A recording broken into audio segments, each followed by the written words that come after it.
Hello बच्चों, good morning. कैसे हैं आप सब? आई होप आप ठीक होंगे और अपनी पढ़ाई बहुत अच्छे से कर रहे होंगे। तो बच्चों, लास्ट क्लास में हमने डिस्कस किया था केमिकल एडजॉर्प्शन। ठीक है,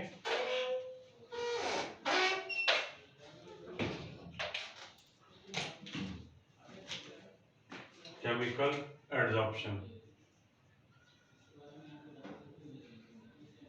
ठीक है, फिर मैंने आपको केमिकल एडजॉर्प्शन के बाद एक क्वेश्चन दिया था और बताया था कि ऐसा क्वेश्चन बोर्ड एग्जाम में अक्सर पूछा जाता है। क्या क्वेश्चन था वो जरा याद करो आप। और शायद मैंने ये भी कहा था आपसे कि आप इसे बना लीजिए, आंसर इसका सॉल्व कर लीजिए, मैं आपसे पूछूंगा। तो आपने कई बच्चों ने आंसर बनाया भी होगा, तो अपना आंसर चेक करें और ये देखेंगे आपको आंसर देना आता है या नहीं आता। बोर्ड एग्जाम के अंदर क्वेश्चन आया था। ठीक है, क्वेश्चन ये था, right the difference, right the difference between, right the two difference होगा शायद, between chemical and physical adsorption.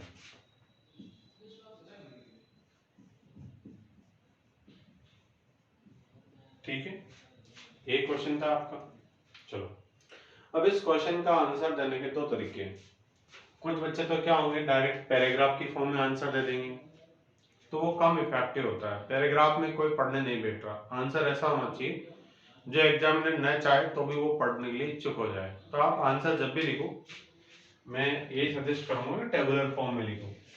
मान लीजिए 2 नंबर का क्वेश्चन आ गया बोर्ड एग्जाम के अंदर आपके, तो आप इसको कैसे लिखेंगे? सबसे पहले लिखा आपने आंसर और जो भी नंबर है वो आपने लगा दें। ठीक है, उसके बाद लिखोगे आप, there are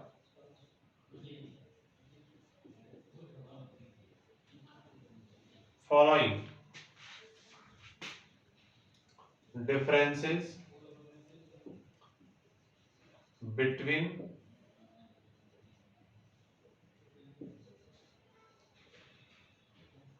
chemical and physical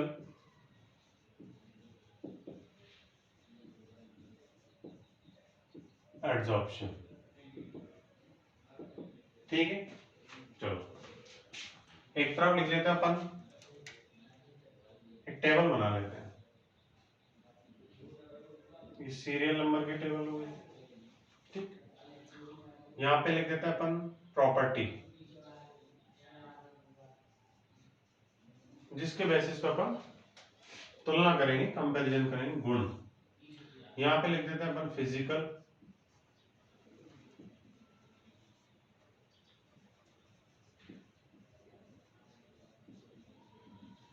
adsorption. ठीक है, और अपने यहाँ पे लिख देते हैं केमिकल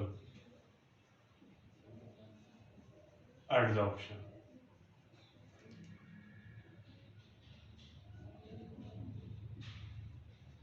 ठीक, चलो अब आपके मन में जो भी डिफरेंसेस आते हैं दोनों को आपने पढ़ लिया, उनको यहाँ पे आपको टेबुलर फॉर्म में समराइज करके लिखना है।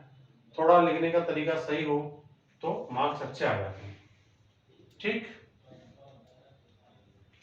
अब देखो पहले नंबर पे जैसे मैं लेता हूं यहाँ पर पॉइंट। ठीक है, आपके अकॉर्डिंग आप अपने हिसाब से ले सकते हो।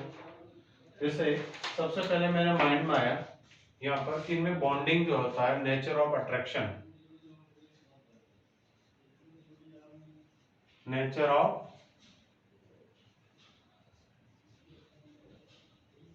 अट्रैक्शन यानी आकर्षण का प्रकार। ठीक है, नेचर ऑफ अट्रैक्शन। तो नेचर ऑफ अट्रैक्शन यानी कि फिजिकल एडजॉर्प्शन में आपने क्या पढ़ा था बेटा कि यहाँ पर क्या होता है, वीक वंडर, वंडर में सॉरी वी आएगा,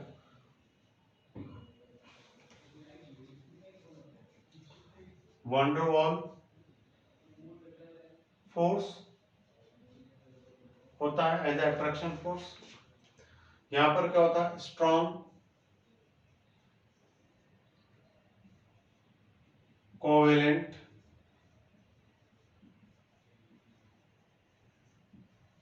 बॉन्ड होता है। ठीक, दूसरा पॉइंट है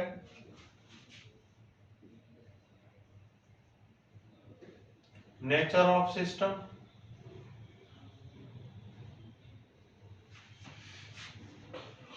ठीक है, ये कैसा होता है? रिवर्सिबल होता है, यानी उत्क्रमणीय होता है। और ये कैसा होता है? रिवर्सिबल होता है। ठीक है, तीसरा पॉइंट आप ले लीजिए, effect of temperature.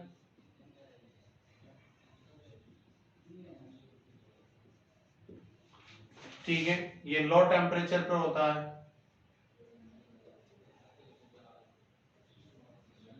Eight low temperature more effective. इसमें क्या बताया था? टेम्परेचर थोड़ा ज्यादा होना चाहिए। At high temperature more effective.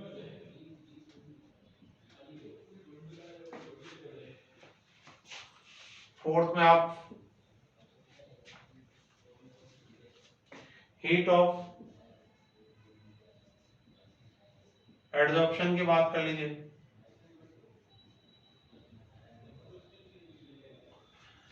Heat of adsorption यहाँ पे क्या होती है? 20 से 40 किलो जूल पर मोल होती है। यहाँ पर क्या होती है? 80 से 240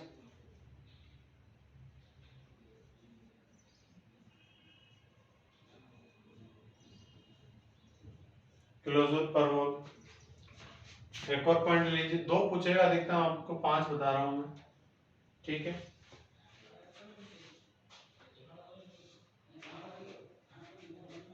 जैसे मान लीजिए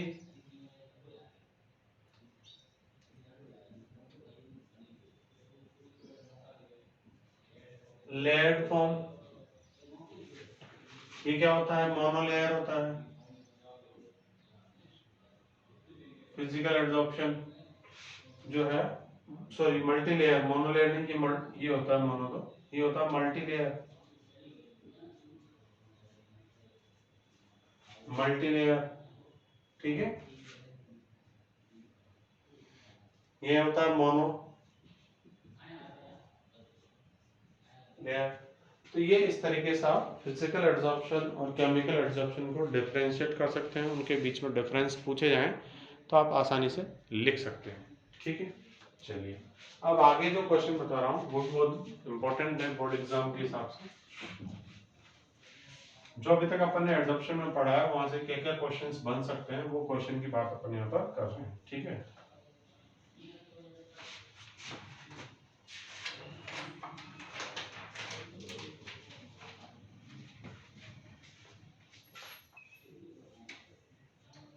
नेक्स्ट क्वेश्चन है आपका, हाउ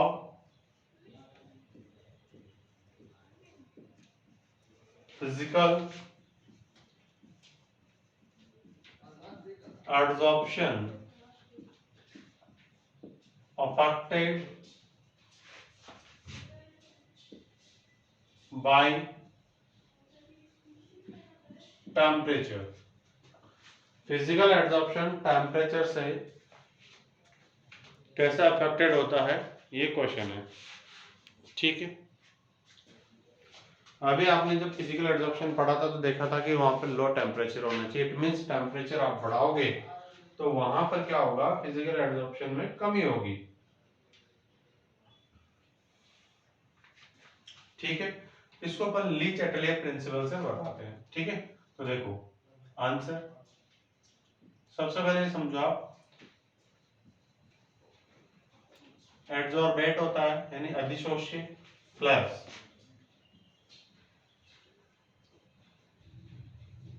एडसोर्बेंट यानी अधिशोषक। और आपको पता है फिजिकल एब्जॉर्प्शन कैसा होता है? रिवर्सिबल होता है। टेम्परेचर क्या है? कम होना चाहिए, ये लिख दिया मैंने।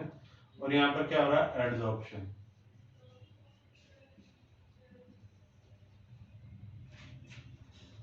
ठीक है, प्लस हीट रिलीज हो रही है यहाँ पर, यानी कि एक ऐसा प्रोसेस है, ऐसा प्रोसेस जिसमें हीट रिलीज होती है प्रोडक्ट के साथ, उसे अपन क्या कहते हैं, एक्सोथर्मिक। क्या कहते हैं, ऊष्माक्षेपी, यानी कि एक्सोथर्मिक रिएक्शन या एक्सोथर्मिक प्रोसेस। तो फिजिकल एब्जॉर्प्शन जो है कैसा है, एक्सोथर्मिक प्रोसेस है। ठीक है बच्चों, अब एक्सोथर्मिक प्रोसेस के लिए ले चटले प्रिंसिपल क्या कहता है, according to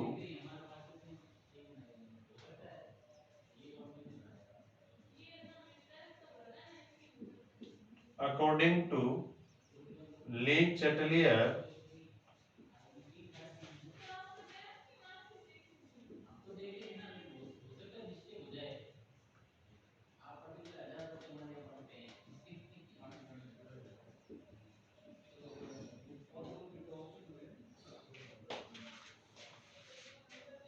Le Chatelier principal, exothermic process के लिए क्या होता है, according to Le Chatelier principle, at low temperature process goes to in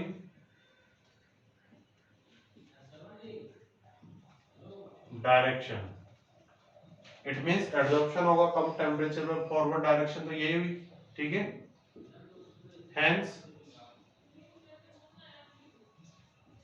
absorption increase, यानी कि फिजिकल एब्जॉर्प्शन बढ़ेगा कम टेम्परेचर पर, ठीक है। ये हो गया हमारा एक और क्वेश्चन तैयार। इसके बाद बात करते हैं नेक्स्ट क्वेश्चन की।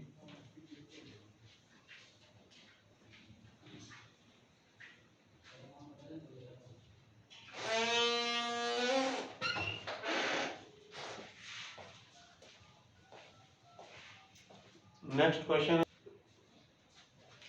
अगला क्वेश्चन है हमारा, how amount of adsorption depends on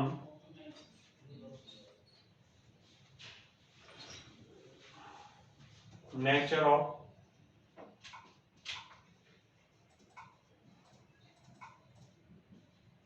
एडसॉर्बेंट। तो इसके बारे में आपको पहले बता चुका हूं, इस क्वेश्चन का आंसर कहां से लिखना है। मैंने आपको बताया था कि ऐसे गैसें जो आसानी से लिक्विड स्टेट में कन्वर्ट हो जाती हैं, ठीक है, जिनको अपन कहते हैं अनस्टेबल गैसेस, वो आसानी से लिक्विड स्टेट में कन्वर्ट हो जाती हैं और उनका एडसॉर्प्शन भी आसानी से हो जाता है, ठीक है। तो अगर आपका एडसॉर्बेट ऐसा है जिसका लिक्विड स्टेट में नहीं, द्रवीकरण आसान है और इजीली कन्वर्ट हो जाते हैं, तो वो मोर अमाउंट में एब्जॉर्ब होगा। इसके बजाय अगर ऐसे गैस हैं जो आसानी से लिक्विड स्टेट में कन्वर्ट नहीं होती, जैसे स्टेबल गैसों की आप बात करो, O2 की बात कर लो, ठीक है, तो ये गैसें क्या होती है, आसानी से लिक्विड स्टेट में कन्वर्ट नहीं होती है, ठीक है। तो इनका जो है आसानी से एब्जॉर्प्शन भी नहीं होगा। तो इस क्वेश्चन का आंसर आप ये लिख लेना, पहले मैं आपको ये पॉइंट एक जगह लिखा चुका हूँ, ठीक है। H2, O2, N2 ये सारी स्टेबल गैसेज हैं, ठीक। तो ये आसानी से एब्जॉर्ब नहीं होंगी। Next question, how amount of absorption depends on nature of adsorbent. अब यहाँ पे क्वेश्चन हो गया एडसॉर्बेंट, इसको भी मैं समझा देता हूँ। देखो एडसॉर्बेंट कौन है, जैसे मान लीजिए आपने ले लिया चारकोल, ठीक है।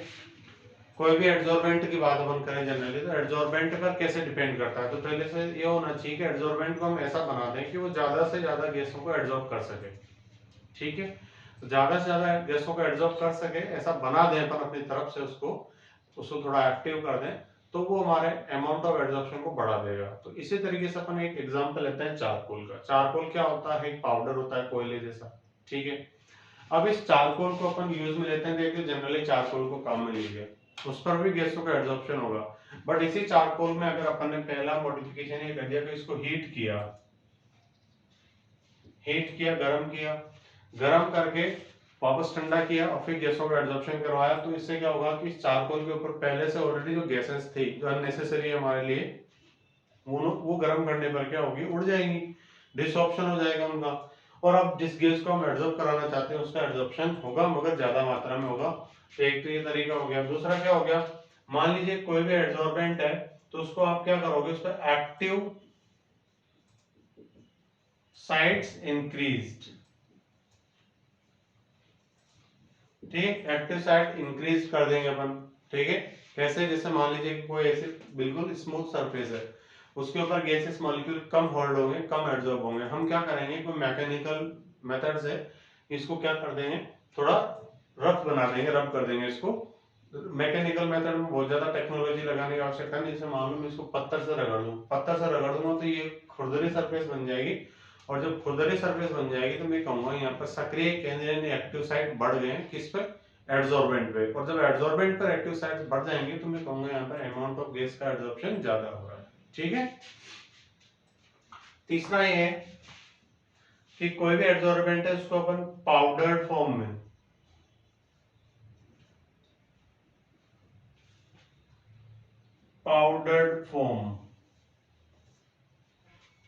चूर्णित अवस्था में अगर काम में लें तो पाउडर फॉर्म में क्या होगा? उसका सरफेस एरिया बढ़ जाएगा। सरफेस एरिया बढ़ जाएगा कैसे? जैसे मान लो आपके पास पीस ऑफ कॉल है, कोयले का टुकड़ा है, वो इतना सा है, उसको पाउडर में बदल दिया आपने, अब इतनी जगह घेर रहा है वो, अब इतनी जगह घेर रहा तो इतने सारे स्पेस पे गैस का एब्जॉर्प्शन होगा। पहले इतने से स्पेस पे गैस का एब्जॉर्प्शन हो रहा था, तो एरिया जब बढ़ जाएगा उसका सरफेस एरिया, तो ज्यादा अमाउंट में वो गैस का क्या करेगा? एब्जॉर्प्शन करेगा, ठीक है। तो ये जो भी पॉसिबल क्वेश्चंस बन सकते थे वो बता दिए मैंने आपको। अब अपन स्टार्ट करते हैं एक नया टॉपिक इसी चैप्टर के अंदर, मतलब एब्जॉर्प्शन के अंदर ही, ठीक है।